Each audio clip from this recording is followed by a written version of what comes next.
everybody, and welcome back to another episode of Down and Out in Grizzly Hills.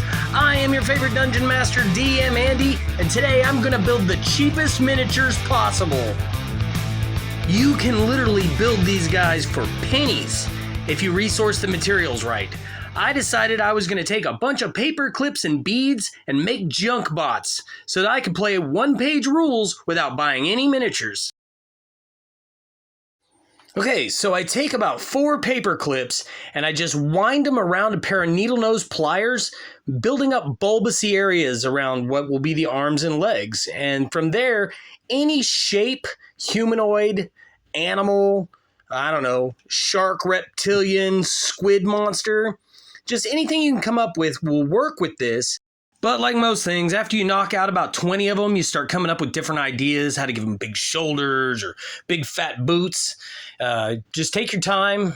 As you can tell, I've made him have a big round body, 2 arms, 2 legs, kind of humanoid, but I'm going to put his head in a funny position and I'm going to build up his arms kind of weird. Here I'm going back in with another paper clip. I'm going to wrap it around his legs to give him a little more bulk. I put half on each side. At the end of the paper clip, you're going to need tools to bend this last little piece down, but you'll find different ways to get it done. You're just bending paper clips. And once I have those like I like them, I'm going to get another paper clip and I'm going to do the same thing with the arms. I'm going to straighten out a paper clip, run it through part of the body. Doesn't really matter where you stick it. Just stick that paper clip through, then twist it around the arms. Bend that last little piece with a pair of needle nose pliers. And I'm going to do the exact same thing on the other side. I'm going to twist it around the arm and then close down that last little piece with a pair of needle nose pliers. Once I got the bulk of the body built up like I want it, I'm going to take a thin piece of wire and I'm going to run it through the body and I'm going to wrap those arms and legs and his torso again so that there's frayed wire or veins or something running up and down the body. And it also gives you a chance to thicken up like the boot areas or the wrist areas if you want him to look more like Mega Man. Little hobby note, I've done several of these now, and I found that the plastic-coated paper clips with the plastic-coated wire are going to work a lot better when we super glue everything into place. You could still do it with the bare paper clips. It takes a little more, and you may have to use some baking soda. And you can see there, I'm just winding the wire around the arms and then running down each part of it with a little super glue. Around its torso a little bit, then around a leg, and then back up the leg and around the other leg. Get everything nice, tight, and situated the way you want it, then holding down and dump super glue on him. A bottle of acetone can really be your best friend when you're doing super glue work like this. Over a long enough time period of building these, I found that the models started sticking to my hands more and more as the super glue built up. So every third bot or so, I went and rinsed my fingers off with acetone. And there you go. You've got the first step out of the way for building one of these cool junk bots. If you'll notice right here, one of the arms looks funny. It's longer than the other arm, but that's because of how I'm going to go about making a weapon for it. If you notice, I'm going to bend his arms into place like he's holding a rifle, but one forearm's just a lot longer than the other. This is just a pin cap. I pulled it off of a pin, and I'm going to shove it down on his arm, dump super glue down in it. Then I'm going to take a stir straw, and I'm going to cut down an itty-bitty piece. Actually, 2 little pieces. I'm going to use one for the barrel. Just going to dump some super glue down in it, stick one piece of that straw down in there, and then I'm going to squirt some super glue across the top of the gun, and I'm going to give it like a scope or some kind of sights. And there you've got a cheap, easy pin cap rifle for him. Looks like a huge blaster of some kind of laser rifle. And I'm going to take the axle out of a Hot Wheel, and I'm going to shove it down in his back, but with that nail head sticking up. I'm going to make it look like some sort of communication device or an antenna right there on his back. Just stick that down in there, dump a little super glue on. If it still seems loose, add a little baking soda. And for his head, I'm just going to take this little red square I have, work it around, see what position I like, and then glue it into place. Again, if you need help, use baking soda to attach these pieces if there isn't enough surface area to get things attached exactly where you want them. Now I'm going to go digging for the tiniest beads I have, and I'm going to try to make an eyeball for him.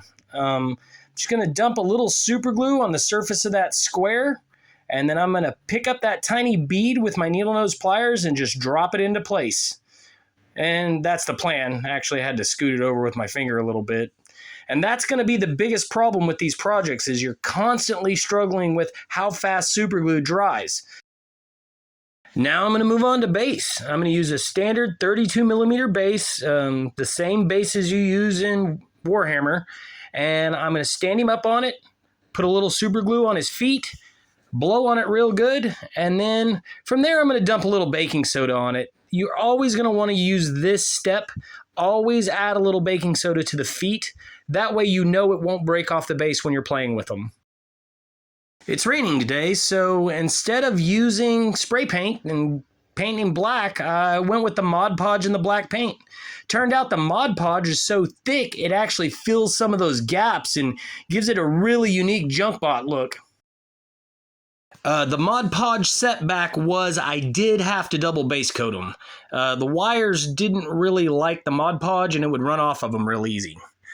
But now you get a look at what he looks like, all base coated up and ready for paint.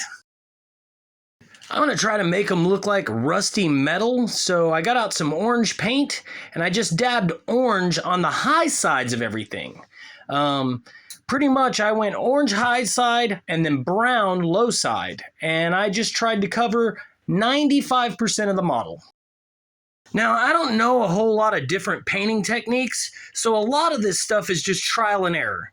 I just tried something and it turned out really cool, so I kept implementing new steps with each Junkbot to see how cool I could make it.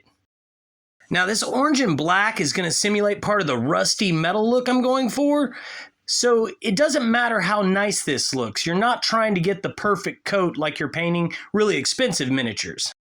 And since we're going to dry brush this with silver, just do whatever you want. Add as much paint or as little as paint. Just get it to a place where you enjoy it, and then go after it with my brand new technique, the makeup brush. Any of you guys who follow me on Facebook or keep up with any of my YouTube shorts know that I've been buying makeup brushes at the dollar store for like 99 cents, and they are amazing. I'm just going to dip a little silver paint, wipe off everything I can onto a towel, and then whack away at this guy. If you notice, it does a really, really great job. I really, really like how these turned out. Just make sure those base coats, that orange and brown or whatever colors you picked, are dry before you go back to dry brush. You don't want to reactivate that paint, as well as you don't want it to all smear together and make more of a neutral color. You want it to have those high lines. It gives it really cool highlights and fades in really great. Next, I'm going to take some red paint, and I'm just going to dot the eye. I think one red eye on this guy just looks super cool. Pew, pew, pew! And there you have it, guys. Junkbots by your favorite Dungeon Master, DM Andy. I want to thank everybody for hanging out, and if you haven't yet, please like and subscribe. Like 87% of you guys are not subscribers, and I need you guys to get to the next step in this YouTube content creation game.